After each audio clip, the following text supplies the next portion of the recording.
Shabbat shalom. So, growing up, I loved math, and I loved art, so I decided I would be an architect.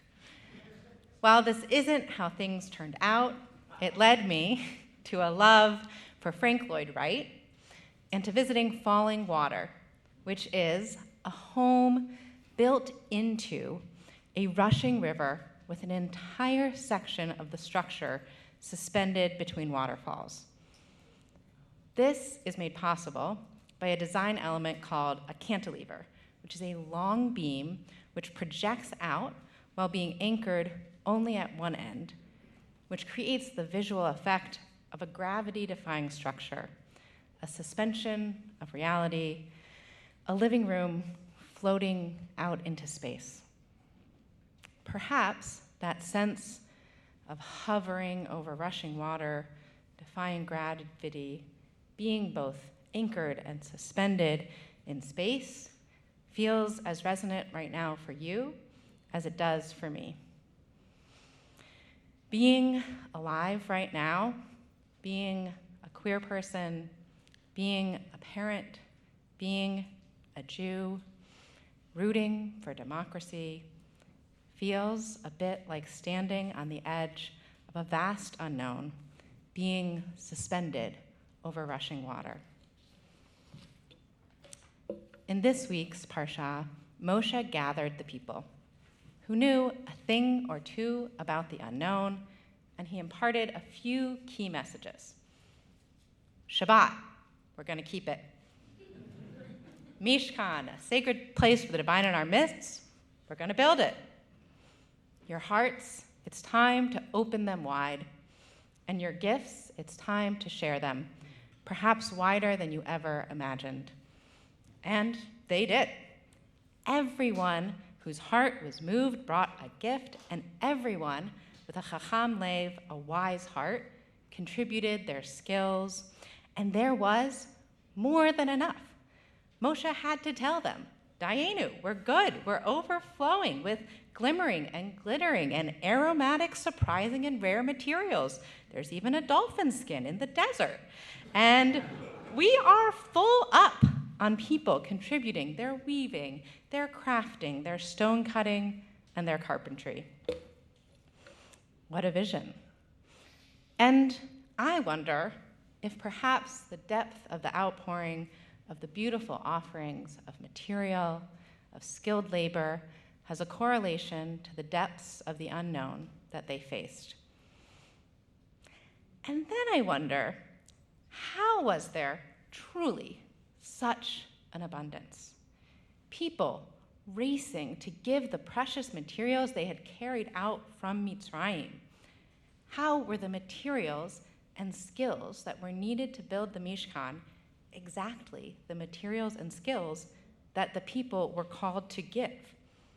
And how did all of those people have wise, willing, and giving hearts in the exact moment when they were needed? Would I? What about the Israelites who were mourning or despondent and couldn't see a way out of the wilderness, or who were weary from the emotional and physical labor of caring for other people and themselves, or who were just so sure they put their gold thread in this bag, but they keep looking and it's just not in there? What about them? What about us? So, this is actually the fourth Parsha where we hear about the building of the Mishkan. So in a previous episode, we got some divine instructions to build the Mishkan from the inside out, first constructing the most sacred objects, like the ark. And yet here, this week, we see the Israelites building the Mishkan from the outside in, starting with the 4 posts at the outermost edge of the structure, which anchor the entire thing.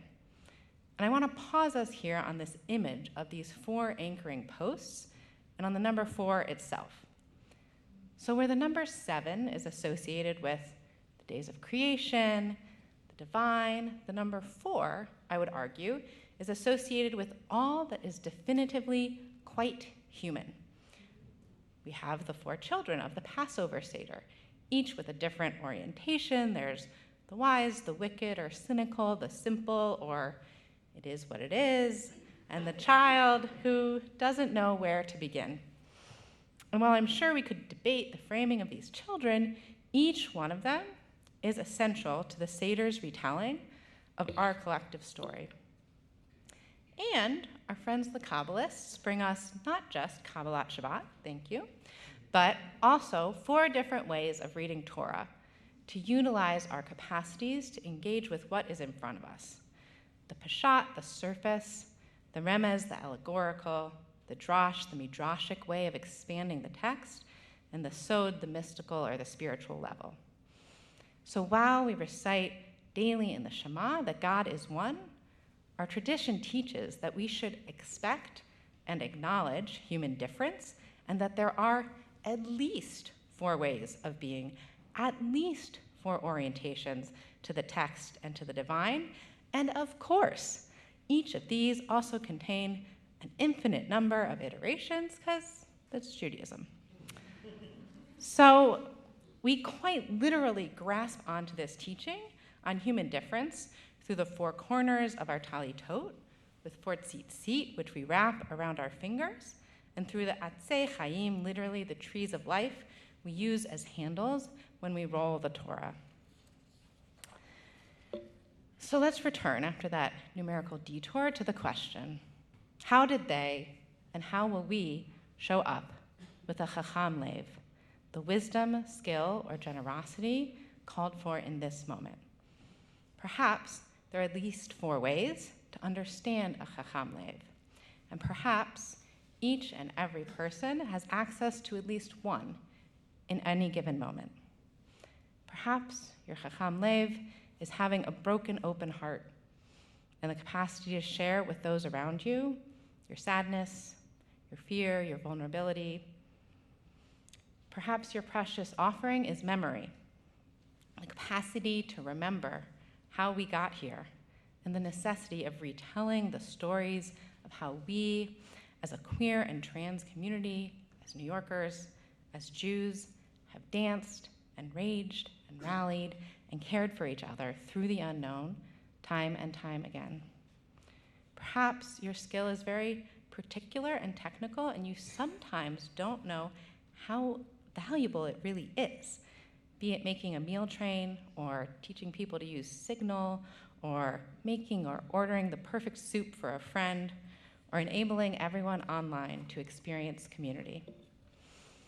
Or perhaps your precious offering is material, giving of tangible, precious resources on an ongoing basis for the work of tzedek, for the care and well-being of those in your community, neighborhood, and city. So Rav Moses Aroma links the call to observe Shabbat at the beginning of the Parsha to the necessity for the Mishkan to be built collectively. He posits that both to rest and to give require us to enter into a state of awe, that this world, this broken and beautiful and glittering world we are living within, has been created and continues to be created.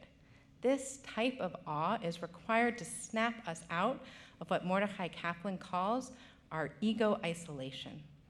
It allows us to know in our souls that more is possible than currently exists.